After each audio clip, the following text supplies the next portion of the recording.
Vote পরবর্তী অশান্তি মামলায় কি নির্দেশ হাইকোর্টে? মুখ্যমন্ত্রীকে চিঠি রাজ্যপালের। আগামী বুধবার পর্যন্ত রাজ্যে থাকছে কেন্দ্রীয় বাহিনী। ভোট পরবর্তী অশান্তি মামলায় যখন পুলিশকে সক্রিয় থাকার নির্দেশ দিল হাইকোর্ট, তখন মুখ্যমন্ত্রীকে চিঠি দিলেন রাজ্যপাল সিভি আনন্দ বোস। রাজ্যের ভোট পরবর্তী হিংসার অভিযোগে হাইকোর্টে মামলা করেছেন শুভেন্দু অধিকারী। শুক্রবার মামলাটির শুনানি হয় বিচারপতি হরিশ ট্যান্ডন ডিভিশন বেঞ্চে। শুনানিতে রাজ্যের আইনজীবী জানান, 18 জুন পর্যন্ত আমরা 859টি অভিযোগ পেয়েছি, 204টি আদালত গ্রাহ্য অভিযোগ।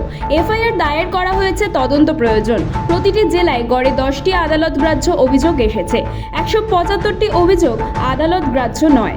হাইকোর্টের ডিভিশন বেঞ্চের নির্দেশ, যেখান থেকে অভিযোগ আসছে সেখানে পুলিশকে আরও সক্রিয় থাকতে হবে। আমরা চাই সবাই বাড়ি ফিরুক। বিচারপতির মন্তব্য, অশান্তি নিয়ে অনেক গুরুতর অভিযোগ এসেছে, বাস্তব চিত্র জানতে চাই। ব্যুরো রিপোর্ট, আরবি নিউজ।